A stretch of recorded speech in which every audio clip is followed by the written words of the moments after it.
Okay, I hope I can hear things. I hope you guys can hear me. Let me just make sure that works. Okay, it does. Okay, I hope this is working. Hello, I think it is. Okay, I'm gonna try to do TikTok too at the same time. Let's see if we can do it. Hello, you can hear me, right? Okay, good. Because I had my headphones in and I was gonna see whether that would work for me. Hello, everybody. This is my first one, my first YouTube live. So let's see how this goes. And let me just make sure I got people helping me out here. And I was gonna try to do a TikTok live at the same time, but let's see if that's gonna work for me. I'm not sure it's gonna work. I'm just gonna go live. And let me hook this up to here. Oof. Okay. Ah! Of course, I'm not ready for this. Okay, there we go. Oops. What's going on? Hello, everybody. Hi. Okay, I can't do that because that's going to be right in your way. Okay. All right. Hello, everybody. Hi.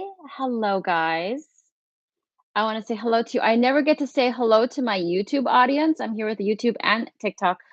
TikTok is the most recent audience. YouTube is like the OG audience. So for you guys to be here with me is like truly like you guys have been here from the very beginning. Some of you guys who've been here like 6 years ago when I first started. This is where it all began.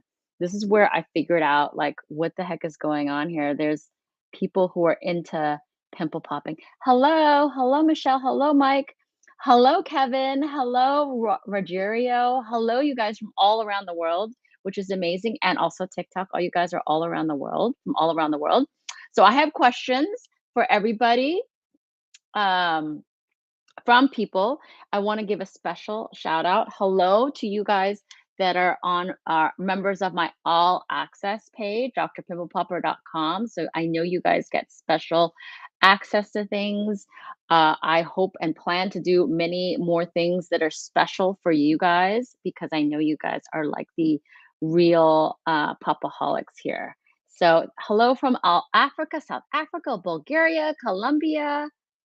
Oh my gosh. Hello from India. Hello from Hawaii. I miss going to Hawaii. Thank you for loving Pimple Popper, Holly. Thank you so much.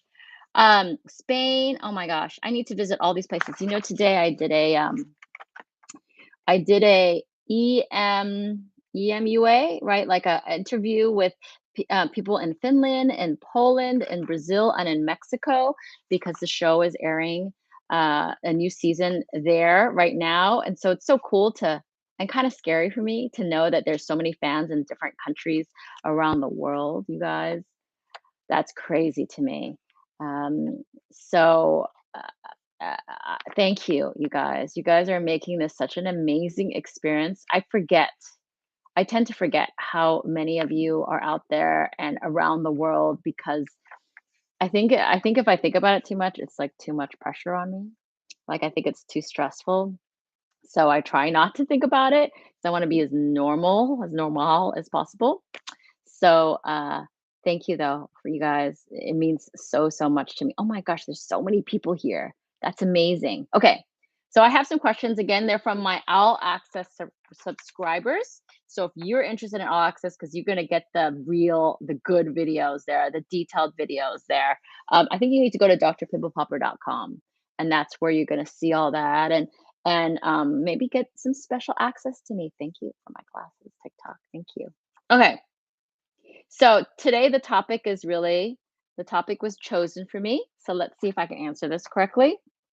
My life as a dermatologist and how Dr. Pimple Popper was sort of born, how I popped out of the womb. Well, you know, I don't know how it happened. I'll tell you, it happened mainly on YouTube. Is really what happened. What happened was that wait, somebody's sending me this. Click the joy button below the live. I already think I did that. Okay, I think I'm on. I'm on the live here. So, anyway, so I started, it started like 5 years ago, maybe almost 6 years ago now. And we just really like I just started to post things on Instagram, a little info, a little window into my world as Dr. Pimple Popper. I mean, not as a dermatologist, that is, just as a dermatologist. So I kind of showed a little bit of, warts or acne and like my lovely patients and what the office is like. And then early on, I posted a pimple popping video and I noticed people were like excited about it. They were saying things like, that's really cool. Oh my gosh, I'm obsessed with this. Or else they were saying, this is gross. This is disgusting. I mean, how is this on Instagram? How is this on social media? But either way, they would send it to their friends. They would tag somebody. And I think especially during that time when there was just like travel blog videos or like makeup videos and food videos, it was like a time even more so that like if you have people tagging you, if you have a lot of engagement, it just increases like your views. So I just saw things like pop up and I was like, what the heck is going on here? This is really weird. Like, why are people so into a good blackhead extraction here? So I did it again and it happened again. And it was from there that I decided that I made a full video and I put it on YouTube. Okay. So I put it on YouTube where you guys are now. And it's like, once I put it in and I start putting all these hashtags in, I was like, wait, wait a minute. What's going on here? If I put hashtag blackheads, there's like these other videos that are on here and they're blackhead extractions and people are watching this. Like, and it's just blackhead extractions. And I was like, "This is crazy. Like, what is going on here?" There are people that are watching these videos. And from there, I found out or discovered Reddit. I'd never really been on Reddit. I'd heard of it about it, but I didn't really know what it was that much. And so I went on there and I discovered there was like this community, right? It's called popping of people who were sharing popping videos with each other. But they were like videos that were amateur videos, like people that had a zit and they popped it themselves and videotaped it and put it up, or they found a video on the internet of somebody that had popped it, had a giant inflamed cyst on their back, and they were posting it there and sharing it. And these people were like loving it. And I thought that's really weird. Number one. And number two, I thought, oh my gosh, I could be these people's queen. Like I could post these videos because I have patients all the time and they have blackheads or cysts, and I could like just take a video of it and upload it. So that's what I started to do. And that's where my name came from, by the way. Um, Dr. Pimple Popper, because what happened is I realized that I didn't know what Reddit was, but I knew I could see that like nobody used their real name. So it was some kind of incognito thing that I didn't really understand at that time. So I thought, okay, I got to think of a name. And I just thought, okay, I'm going to go as Dr. Pimple Popper. And that's where the name came from. And I really want to thank everybody on Popping that really saw me in the beginning because I think some people didn't like it because that's kind of the way Reddit is too. They're like, who is this person coming in posting her own videos? But then a lot of people were like, oh, we can groom her. We can like show her what we really like. And then we can like have somebody that's going to provide videos for us. So that's really like kind of how it started and how it started to work, posting there and really loving. Somebody loves Mama Squishy Stacy. Yes, Mama Squishy is like amazing. If you guys haven't seen Mama Squishy, by the way, Steatocystoma is the most amazing personality. We became like good friends. She has the most amazing pops. And I will tell you, because of you guys, I learned so much about how to properly remove cysts and lipomas and steatocystomas. The first real steatocystomas that I tried to remove were because of the YouTube channel, was because of all of this social media. A lot of the things that I do now, I can do because I really started to delve a lot of my time as a dermatologist in this kind of this domain or this sort of niche, this pimple popping niche. Because I'll tell you, before this, I maybe removed like 5 cysts like in a year. I mean, now it's easily in a couple days or even in 1 day or a week, certainly. I'm definitely every day I'm doing this pimple popping. So before that, I didn't really remove very many of them, mainly because they can be messy. And if you don't do a lot of them, you don't just feel that comfortable with them because you could get sprayed and like all this kind of stuff that can mess up your day. But now we're experts at it. We know whenever in doubt, wear a splash screen, protect yourself, all that kind of stuff. So I know you guys have questions for me, both of you. I know I'm on TikTok too. So hello, TikTok. That's my where I actually spend a lot of my time posting videos myself. And YouTube is like the OG. This is where everything really comes from, all the detailed videos go. So for both of you, I know there's plenty of you that probably watch both, but they're there for different reasons and they kind of provide you different sort of information about what I do in my life. Okay, so you guys are asking a lot of questions, but I actually have questions too from my special all access members. This is a special group of people who are like they love all this pimple popping and Dr. Pimple Popper. And I want to thank you guys so much for being such wonderful fans. I have the best fans ever. And you guys know our YouTube channel and our TikTok are just so positive. Everybody's just so nice to each other in general and nice to my patients, which is the most important thing to me there, really. That I feel like you guys have all found your people and I found my people too. I feel like I'm very like Game of Thrones, like I'm Daenerys and you guys are all like I'm almost like all the people supporting me. So thank you. You guys are not, I wasn't saying like you were eunuchs or anything. That's not what we were saying. Because I know that they're all the unsullied are like, like the soldiers. It's really just like my soldiers. You're like the people that like are have my back, which I love. Okay. Can't say, realize I said that word on like social media here. But anyway, here are some questions that I would love to answer. First of all, Tina Kennard asked this question, which is a really good question that I've never been asked before. And that says a lot because I get a lot of the same questions all the time. Tina asked me, thank you, Tina, for the question. Thank you for being an all access member. Why does everything turn white when you administer the numbing medication under the skin? I've always wondered that. Um, I don't know. I don't think I've ever been asked that question, but I think that's a very important question to answer. So it turns white because there is blanching going on. Blanching is when the the blood vessels locally in the area constrict, so you don't have as much blood supply in the area. And there's a reason for that. And the word for the reason for that is epinephrine.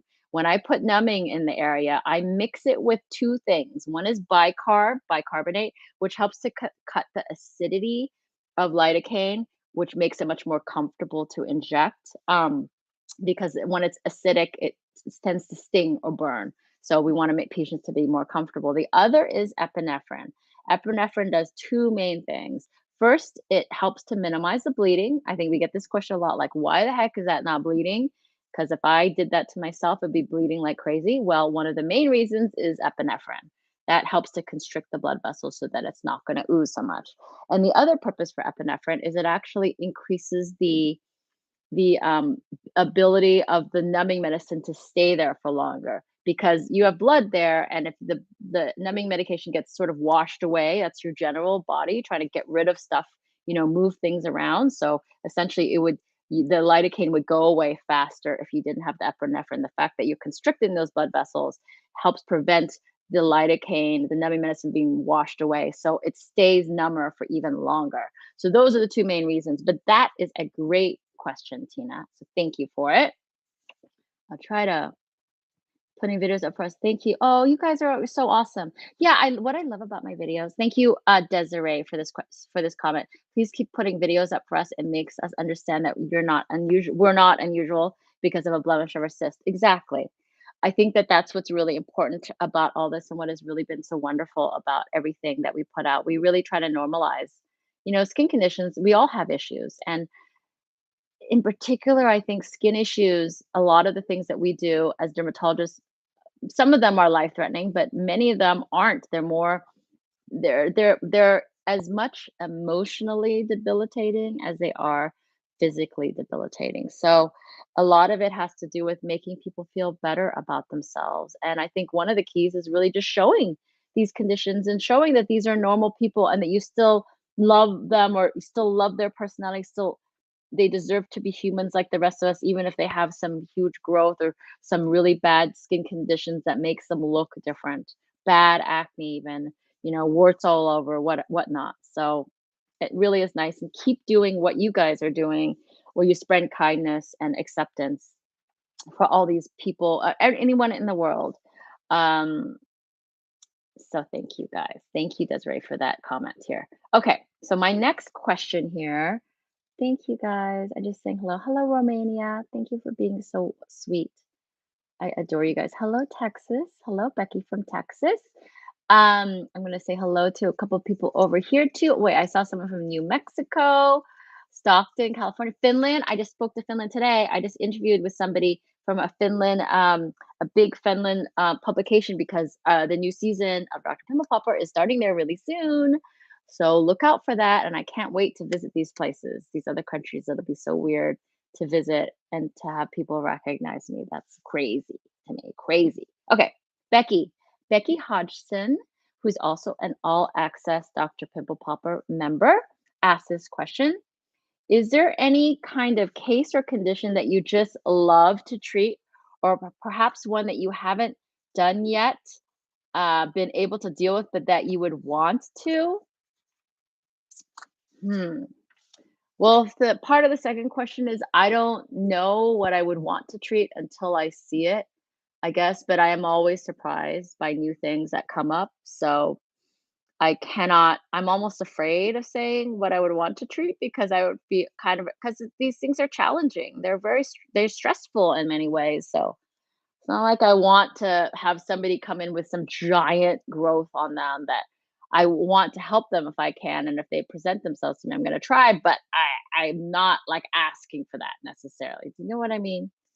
I do now really love treating steatocystomas, especially people with extensive ones. Not that I wish that upon anybody, certainly, but they are very satisfying to treat. And I will tell you, the people that have steatocystomas are like lovely people, especially lovely people. I think it has to do with a combination of things. I think it has to do with the fact that they're really thankful that I'm helping them.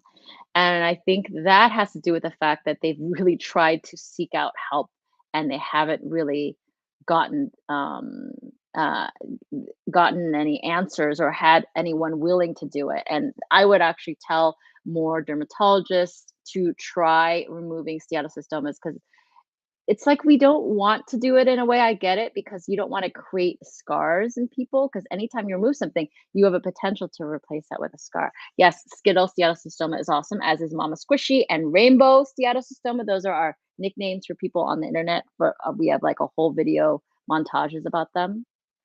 But I'll tell you what is so interesting about people that have them is you can see them and they're deeper under the skin that you cannot just squeeze them out. Like if you have pimples that were like that, not saying that you should, but people can sort of try to do something to get rid of them. They might even squeeze them and yeah, they could look worse. They could lead to scarring, which is why I don't want you to do that. But you can actually do something. And the problem is the steatocystomas are just too deep that you can't get to them. And can you imagine like walking around every day, all day, feeling these little sort of marbles under your skin? And you reach and you feel them, and they just make you feel ugly. You feel like people notice them, that they see them, and yet you can't get to them. You know they're not life threatening. You actually bang on doctors' doors and say, like, can you help me with these? And they say, no, they're nothing to worry about. Don't worry about them. They're okay. Meanwhile, you're getting more of them and you're seeing them, and they just make you feel like you're not human. That is something that is so rewarding to treat because you see how thankful they are. They don't care about the scar. I care about the scar still because I want to look as best as normal. So we do it in a way that I think minimizes the scar as much as I can. But they're just so darn thankful. They just want them gone, and it's like liberating to have some of them go away. It's just such an amazing thing for me to be a part of because people are just so darn thankful. And so more of you doctors, the more of you that are going to be dermatologists, learn how to remove steatocystomas because that will make those patients so happy. Um, what's also interesting about steatocystomas is along the continuum of steatocystomas, there's like they're related to something called eruptive vellus hair cysts, which are so cool because they're like little bird seed that are stuck under your skin, and if you are able to squeeze them out, it's like a little baby cyst, and if you cut into them or smush them down and look at them under the microscope, they're like a ton of tiny little hairs coiled in there, like little vellus hairs, we call them. It's just like the kind of hairs that you see like on the sides of your cheeks or little babies. They have that lanugo hair like on their body. It's like that hair coiled up into little balls. And that's like so cool. I mean, that's like science. It's just really cool. Hello, everybody. Cheers. Yes, cheers, Panda Cat. And hello, Germany. And just hello. Hello to all of you guys. You guys are amazing. Thank you for the flowers. Thank you, Germany, North Carolina. Thank you guys. Okay. Okay, let me answer a few of these because we can't we got 10 minutes left here. So okay. Ginny Donis asked number one, what do my parents say about my success? I don't really talk about it really with them directly. I feel like it's not, I try not to let anything sort of get to my head. I don't want to talk about like how this amazing thing that's happening unless there's something like really cool, like, something really interesting that's happening. Like I did Shark Week, or like I told them I was doing Shark Week. Because I mean, it's about, I don't know, it's about the patients. It's about, I'm trying to live as normal a life as possible. And I am a normal person, like I'm just like everybody else. I don't feel like there's anything super special about me other than I get this opportunity to show the world how amazing dermatology is and help these patients in such a public way. So, oh, I have a good question over here on YouTube. JCL says, "Why do I always compare my my pops with food?" I mean, what does that look like except for egg salad or grits or oatmeal? Sometimes I compare it to like other non-food, like newspaper or, but it looks like food most of the time because it's like, I don't know, soft and warm and organic. It's like, it's not gonna, I can't really compare it to plastic necessarily. Nothing that I take off necessarily looks like a toy truck or something. So it's food.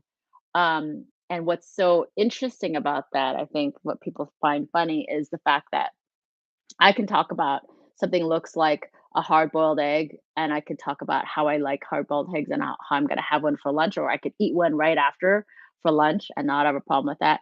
But the opposite is not true. Like, I cannot, um, I've had, I've had cupcakes that look just like cysts that have been given to me that are so yummy, but I cannot really eat them and look at them at the same time. That's very hard for me to do because it's like it looks like a cyst and I would never eat a cyst.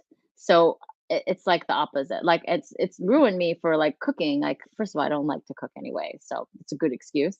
But I cannot touch like raw chicken or meat with my hands. I have to wear gloves because that would just be, oh, it'd be like me grabbing a lipoma at work because it looks just like it. It would be like me holding that with my bare hands. To me, that's just would be mess up. So I'm like messed up the opposite way, actually. So, that's the way it is. But thank you to CJ and thank you, Ginny, for that question. Aspen Corner, who's also an all access member, he or she asks, why do we seem to get cysts along our temples and around our ears? That's a good question. I'm getting some really good questions here, different ones here. Well, the reason we tend to get them more so in that area is I do think it's because of the makeup of the skin there. The cysts you get, well, first of all, cysts that you see at me show, epidermoid cysts, they do occur technically in any hair bearing area, okay, or area that has a potential to grow hairs. So that's why you don't see them on your palms or your soles or your feet because we don't have hair in those areas. But everywhere else on our body, there's like, minuscule little, maybe you might not have hairs that grow there, but there are a potential or there are hair follicles in that area. But you get it mainly, I think, around your ears or on your temples because the makeup of the skin there is a little bit more oily. We tend to have more sebaceous glands in that area. That and the nose has more glands, but you tend to see maybe more clogging of your pores on the backs of your ears or even on the inside of your ears that promote more cyst formation. Interestingly, when we do Mohs surgery, which is a specialized technique, a skin cancer surgery, if you have a skin cancer in your nose that we might have to graft tissue from somewhere else, one of the most common areas we go to first to look for potential tissue is around your ears because the makeup of the skin there is the most similar in terms of the percentage of like oil glands and the tissue there. So it has the best sort of match compared to other areas of your body because we really try to match things well because the thing is with grafts when you move tissue from one side to the one place to another place, one of the things that can happen is that you can tell the difference because the skin is different. It's received a different amount of sun, it has a different kind of composition there. So I hope you guys are enjoying this because I know I'm giving you like a lot of education and not so many pops right now, but we're gonna follow this up with some pops. Okay, we're gonna post a lot of videos right now, give you some good pops to see because I've gotten some great videos as of late, pretty recently, and we're now taping a new episodes of Dr. Pimple Popper. So there's some amazing patients and cases, and you guys know there's a few more new episodes of Dr. Pimple Popper on TLC now every Wednesday, 9 p.m., 8 Central. So I hope you guys are watching too. Things have changed a little bit since the COVID pandemic. We have to really kind of change the way in which we take things a little bit to just make sure people are safe. But we found ways so that I can take off my mask and talk to people, certainly, just make sure that I can connect with them because that's really important, of course. Oh, hello, Grandpa, Alex's grandpa who watches the show. Thank you for watching the show. What I love about this is it's such a family thing, right? Like so many of you guys have like a bunch of family members that also watch the show. Lots of Alex want to know how. Okay, there. Someone's asking. All Alexis members are asking how Jeff and I met. My husband Jeff Rebish, who's also a dermatologist, he might hear this. So if he comes in and he disputes me, that's fair. But if he doesn't hear it, it's my story because I could tell it. Jeff and I met in medical school. He is a dermatologist as well, but he is when we were in medical school, obviously we were not dermatologists at that point. I think I kind of drew him into getting interested in dermatology. Um, and he met me, he, like, picked up on me over my cadaver in gross anatomy, that's what he would do.